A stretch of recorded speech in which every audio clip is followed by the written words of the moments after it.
সবাই করতে পারছেন।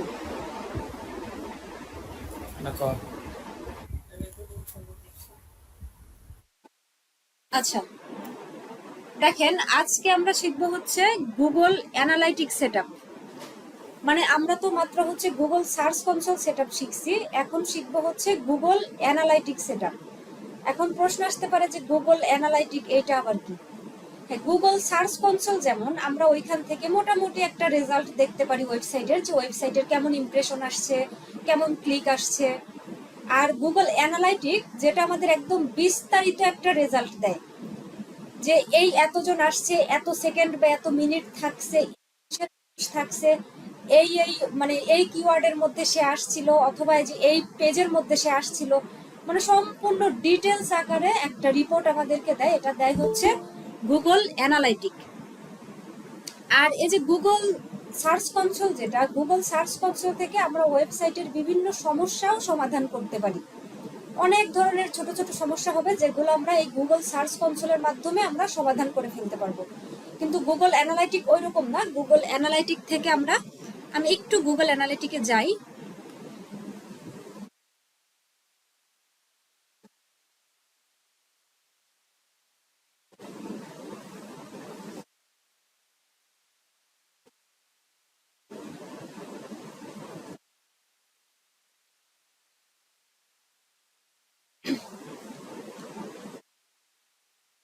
দেখেন এটা হচ্ছে গুগল অ্যানালাইটিক।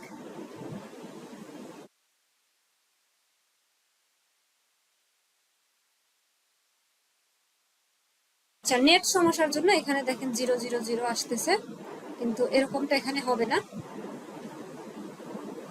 এখানে এই যে মানে অ্যাক্টিভ ইউজার এতজন, এত মিনিট থাকছে, লাস্ট 5 মিনিটে কতজন আসছে, কোন দেশ থেকে আসছে, সম্পূর্ণ রেজাল্টটা এখানে দেখা যায়। আজকে মানে নেট সমস্যা সেই বিকেল থেকেই, এই জন্য যে এরকম আসতেছে।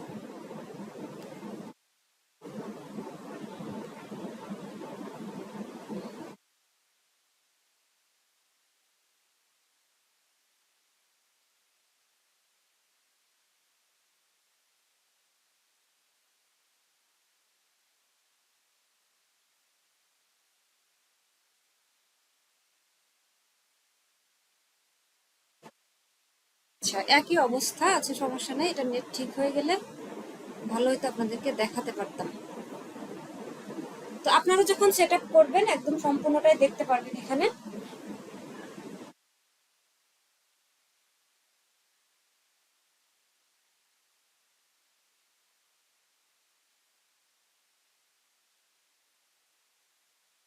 আচ্ছা, এই পাশে দেখেন, এই যে একটু আসছে যে অ্যাক্টিভ ইউজার এতজন আছে, নতুন ইউজার এতজন আছে, ইভেন্ট কাউন্ট এতজন। একটু নিচের দিকে যাই, দেখেন কোন দেশ থেকে আসছে। এখানে দেখেন এই যে ইউনাইটেড স্টেটস থেকে আসছে 22 জন, বাংলাদেশ থেকে 3 জন, ইউনাইটেড কিংডম থেকে 3 জন, রাশিয়া থেকে 3 জন, জার্মানি থেকে 2 জন, নাইজেরিয়া থেকে 2 জন, কানাডা থেকে 1 জন। আবার এই যে দেখেন কোন পেজে মানে কোন পোস্টের মধ্যে কয়জন আসছে। এই যে যে পোস্ট, এই পোস্টের মধ্যে আসছে 16 জন, এই পোস্টের মধ্যে 14 জন, এই পোস্টের মধ্যে 7 জন, এই পোস্টের মধ্যে 5 জন, এই পোস্টের মধ্যে 2 জন, এরকম মানে একদম ডিটেলসে দেওয়া থাকে। তো আমাদের এই জন্য মানে কাজ শুরু করার সাথে সাথে এই গুগল অ্যানালাইটিকটাও সেট আপ দিতে হয়। গুগল সার্চ কনসোল এবং গুগল অ্যানালাইটিক একই দিনে আমরা সেট আপ করে ফেলবো। তো এখন দেখেন আমরা এই গুগল অ্যানালিটিকটা সেট আপ করবো কিভাবে, আমরা একটু দেখি। সেম একই, দেখেন নিউ ট্যাব নিব, সার্চ বক্সে গিয়ে এবার লিখবো হচ্ছে গুগল অ্যানালাইটিক্স সেট আপ। এই যে দেখুন গুগল অ্যানালাইটিক্স অথবা গুগল অ্যানালাইটিক্স লগ ইন, এই গুগল অ্যানালাইটিক্সে ক্লিক করলাম, এন্টার ক্লিক করে দিলাম। দেখেন এই যে প্রথম যে রেজাল্টটা আসছে, এই রেজাল্টের মধ্যে যাব।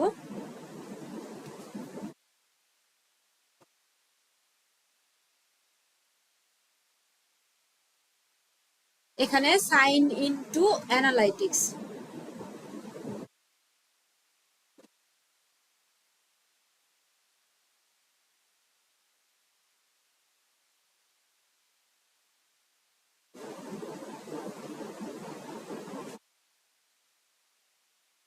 আচ্ছা, এখানে দেখেন এখানে অলরেডি আমার আরেকটা সেট আপ করা আছে, যার জন্য এখানে এরকম আসছে। কিন্তু আপনারা যখন এই মানে সাইন ইন টু অ্যানালাইটিক্সে ক্লিক করবেন, এরকম আসবে না। আপনারা ওইখানে ক্লিক করার পরে এমন আসবে, আমি একটু যাই।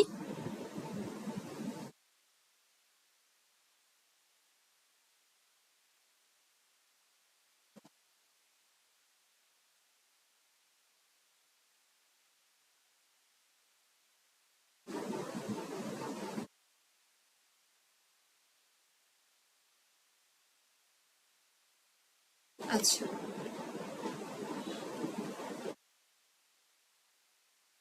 আচ্ছা, দেখেন, আপনারা যখন গুগল অ্যানালাইটিক্স লিখে সার্চ দেওয়ার পরে প্রথম রেজাল্টটার মধ্যে যাবেন এবং সাইন ইনটু অ্যানালাইটিক্সে ক্লিক করবেন, সোজা এখানে চলে আসবেন, সোজা এই জায়গাটাতে চলে আসবেন। যখন কাজ করবেন তখন বুঝতে পারবেন না যে ওইখানে ক্লিক করার পরেই এইখানে চলে আসছেন।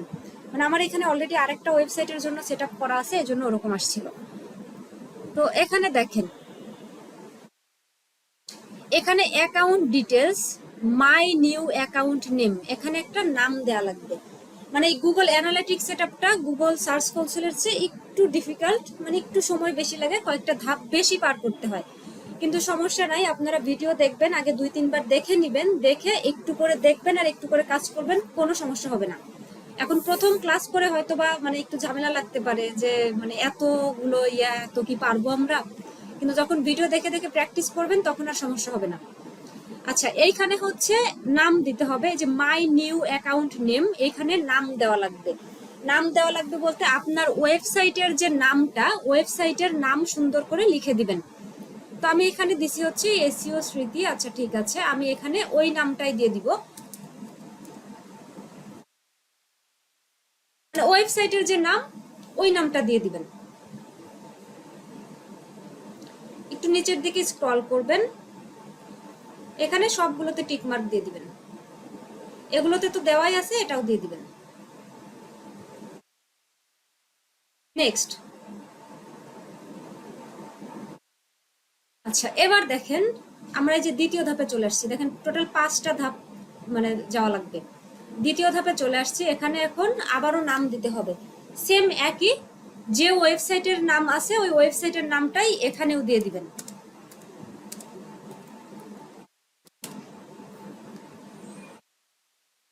তারপরে দেখেন এখানে হচ্ছে টাইম জোন। এই টাইম জোনটা হচ্ছে আপনার ক্লায়েন্টের যে টার্গেটেড লোকেশনটা থাকবে ওই লোকেশন দিবেন। এখন ম্যাক্সিমাম ক্লায়েন্টের লোকেশন এই ইউনাইটেড স্টেটসই থাকে, ইউনাইটেড স্টেটস অথবা কিংডম। ইউনাইটেড কিংডমের চেয়েও ইউনাইটেড স্টেটসটাই বেশি থাকে। তো সেক্ষেত্রে এখানে তাহলে কোনো চেঞ্জ করার দরকার নাই, যা আছে তাই থাকবে। আর যদি অন্য কোনো টার্গেটেড লোকেশন হয় তাহলে এখান থেকে চেঞ্জ করে নিতে হবে টাইম জোনটা, মানে ওই কান্ট্রিটা সিলেক্ট করতে হবে।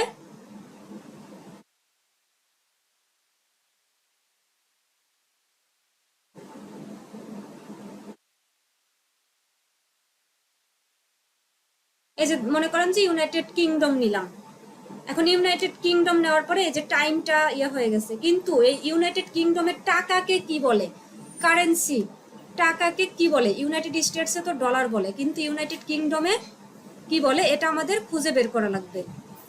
তো ইউনাইটেড কিংডম কোথায় আছে, ব্রিটিশ পাউন্ড,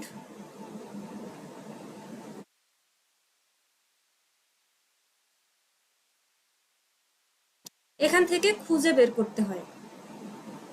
এই যে ব্রিটিশ পাউন্ড, ইউনাইটেড কিংডমে হচ্ছে বলে ব্রিটিশ পাউন্ড, এখানে এটা সিলেক্ট করতে হয়। মানে মোট কথা এখানে যে দেশটা মানে আপনার টার্গেটেড লোকেশন, যেটা ক্লায়েন্টের যে টার্গেটেড লোকেশন ওই টাইম জোনটা দিতে হবে। তাহলে আমাদের রিপোর্ট ওই দেশে আপনার ওয়েবসাইট কি পরিমাণ ভালো পারফর্ম করতেছে বা কতটুকু খারাপ পারফর্ম করতেছে ওই রিপোর্টটা আমরা পাবো। এখন টার্গেটেড লোকেশন যদি হয়ে থাকে বাংলাদেশ আর এইখানে সরি, টার্গেটেড লোকেশন যদি হয়ে থাকে ইউএসএ আর আপনি এখানে দিয়ে দিলেন বাংলাদেশ, আমাদের তো বাংলাদেশের রিপোর্ট দেখে লাভ নাই। আমাদের রিপোর্ট দেখতে হবে হচ্ছে ইউনাইটেড স্টেটসের কেমন আছে, ওইখানে কতটুকু র্যাঙ্ক হলো, ওইখান থেকে কি পরিমাণ ট্রাফিক আসলো, আমাদের এইটা দেখা লাগবে। এই জন্য এখানে এই সেট আপটা করার সময় যেটা ক্লায়েন্টের টার্গেটেড লোকেশন ওই লোকেশনটা আপনারা এখানে দিয়ে দিবেন। তো এখানে দেখেন আপনারা প্র্যাকটিসের সময় ওই ইউনাইটেড স্টেটস থাকবে, যে ওই ইউনাইটেড স্টেটস দিয়েই প্র্যাকটিস করেন। আচ্ছা দেখেন ইউনাইটেড স্টেটস টাইম ঠিক আছে, এখানে আবার দেখেন এবার হচ্ছে ডলার করতে হবে।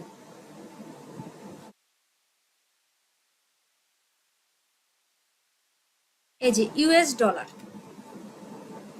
এই যে, তাহলে এখানে নাম দিলাম, এখানে আপনারা যা আছে তাই রাখবেন, কিছু করবেন না। নেক্সট। তো এবার দেখেন এই যে এখানে ইন্ডাস্ট্রি ক্যাটাগরি, মানে আপনার ওয়েবসাইটটা কোন ক্যাটাগরিতে পড়ে, ওয়েবসাইটটা যে ক্যাটাগরির মধ্যে পড়ে ওই ক্যাটাগরিটা এখান থেকে সিলেক্ট করবেন।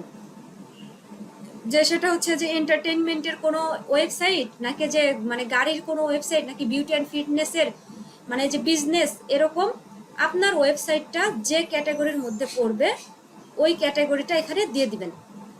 তো এখানে ম্যাক্সিমাম হচ্ছে বিজনেসটা থাকে, আর তারপরে যদি ওয়েবসাইটটা যে ক্যাটাগরির মধ্যে থাকবে ওইটা এখান থেকে সিলেক্ট করে নেবেন।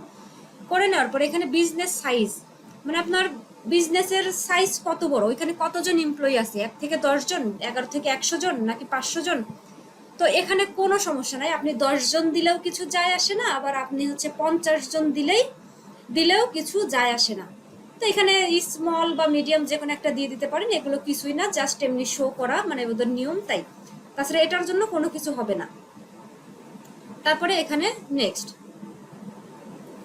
আচ্ছা এবার দেখেন এখানে আমরা হচ্ছে কি কি রিপোর্ট দেখতে চাচ্ছি, এগুলো দেখাচ্ছে যে কি কি রিপোর্ট তুমি দেখতে চাও, মানে কি পরিমাণ লোক আসতেছে, এগুলো কতজন কিনলো, এগুলো কই থেকে আসতেছে, এগুলো মানে কি কি দেখতে চাও। তো হ্যাঁ আমরা সবই দেখতে চাই, কিন্তু নিচেরটা বাদে, কারণ আমরা যখন এই নিচেরটা সিলেক্ট করব উপরের গুলো আনসিলেক্ট হয়ে যাবে। নিচেরটা আনসিলেক্ট করে উপরের যেগুলো আছে উপরের এই বাকি 4টা সিলেক্ট করে দিব। তারপরে ক্রিয়েটে ক্লিক করব।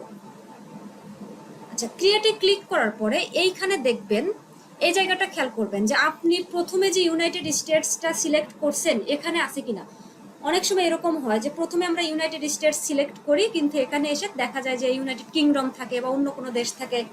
আবার মনে করেন যে ওই প্রথমে আমরা অন্য একটা দেশ সিলেক্ট করছি, কিন্তু এখানে আছে ইউনাইটেড স্টেটস, তাহলে কিন্তু আপনি অ্যাকুরেট রেজাল্টটা পাবেন না।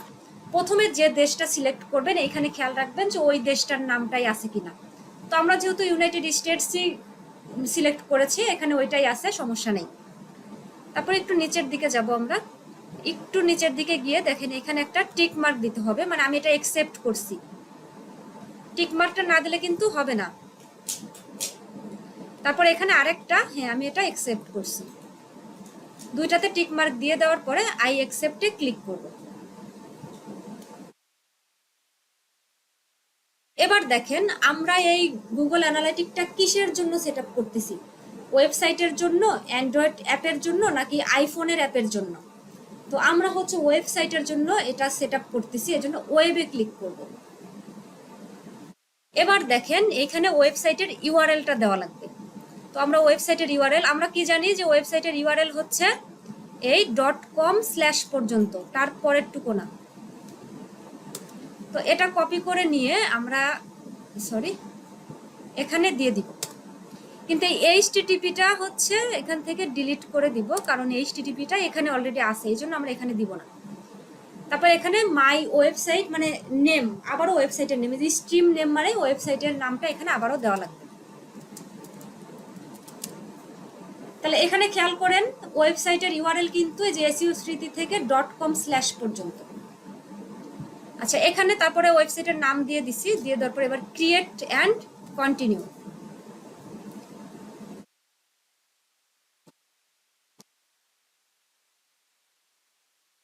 আচ্ছা তারপরে এরকম আসবে, এরকম আসার পরে এখানে নেক্সট।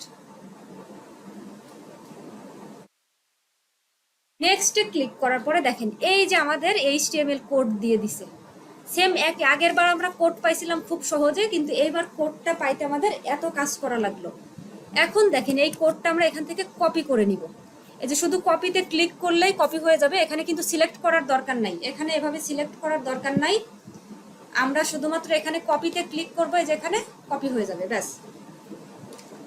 এখন আমরা চলে যাব ওয়েবসাইটে, ওয়েবসাইটে গিয়ে সেম একই এই যে সেটিংসে যাব, সেটিংসে গিয়ে ডাব্লিউপি হেডার অ্যান্ড ফুটারসে যাব। যাওয়ার পরে একইভাবে আমরা যে ঘরে গুগল সার্চ কনসোলের জন্য কোড রাখছি ওই ঘরে আমরা গুগল অ্যানালিটিকের জন্য কোড রেখে দিব। এই যে রাখছি। দ্বিতীয় আরেকজন যখন করবেন এই দিকে, কিন্তু এই দিকে কার্সার রেখে এন্টার ক্লিক করেন না, এই নিচে একদম যেখানে লেখার শেষ এইখানে এসে এন্টার ক্লিক করবেন, এই নিচে দিয়ে দিবেন, নিচে নিচে দিয়ে দিবেন। এটা খেয়াল রাখেন সবাই, আর একজন আরেকজনেরটা ডিলিট করেন না।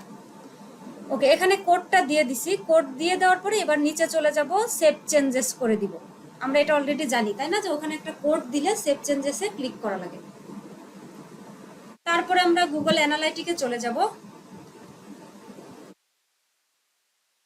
এখন এই যে টেস্ট ইনস্টলেশন এটাতে যাব, অথবা রিলোড দিলেই হয়ে যাবে।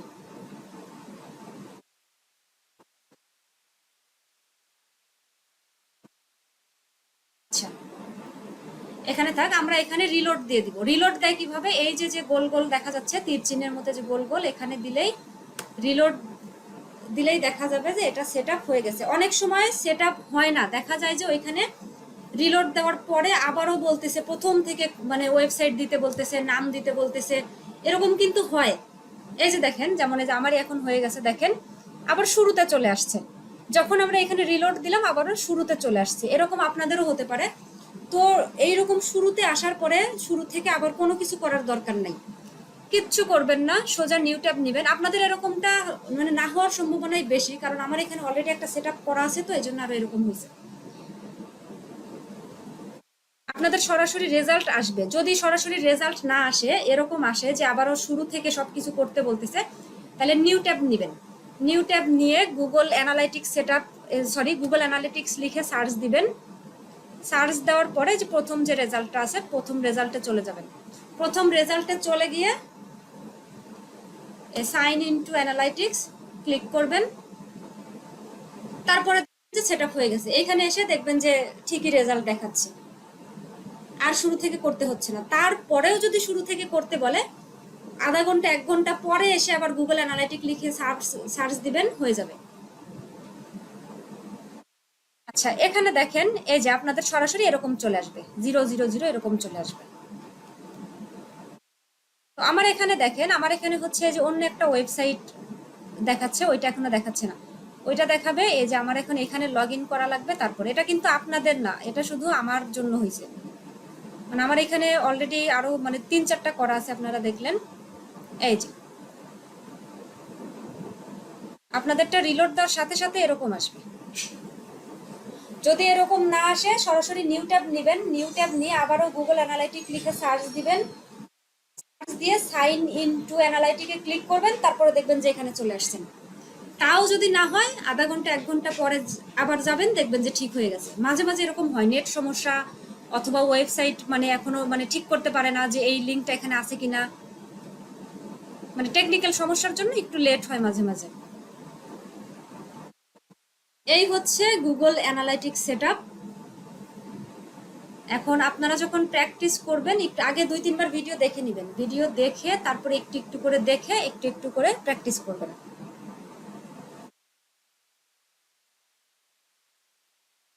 আপনাদের কি কোনো প্রশ্ন আছে? এখন বলেন।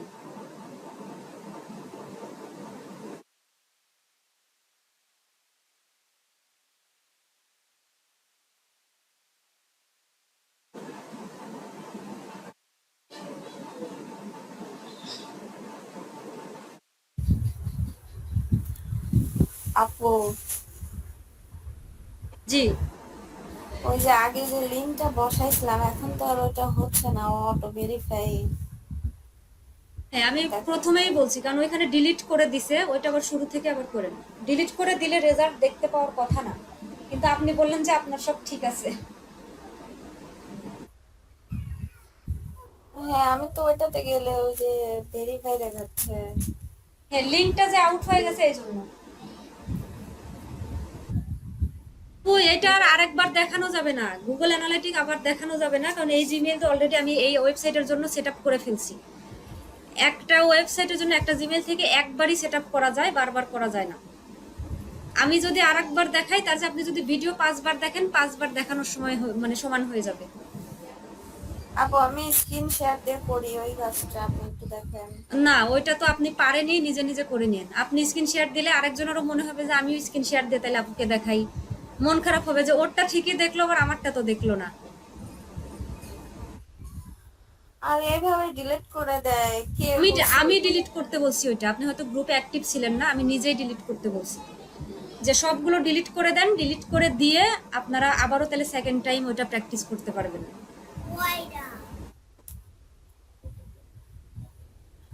আমি যে আপনাকে এসএমএস দিলাম যে আপু আমারটা কে যেন ডিলিট করছে, ওইটা কে করছিল জানেন? না, তা জানি না।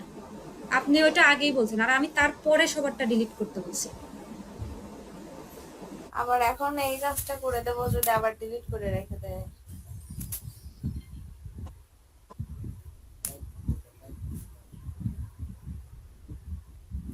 আচ্ছা, এখন গুগল অ্যানালাইটিক নিয়ে কি কোনো প্রশ্ন আছে?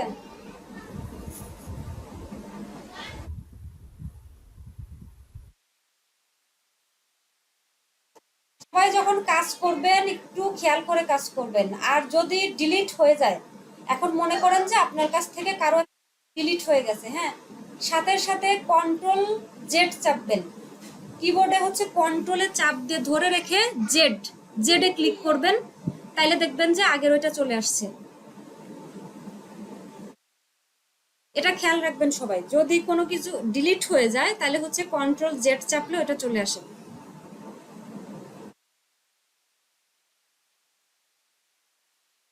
এখন হঠাৎ করে একটা ডিলিট হয়ে গেলে কিছুই করার নাই, সাথে সাথে কন্ট্রোল জেড চাপবেন, তাই আর কারো সমস্যা হবে না। তাছাড়া একজন একটা জিনিস কষ্ট করে করছে, যদি আরেকজনের কাছ থেকে ডিলিট হয়ে থাকে তাহলে কিন্তু তার আবার মন খারাপ হয়ে যাবে যে আমি করছি, কে ডিলিট করলো।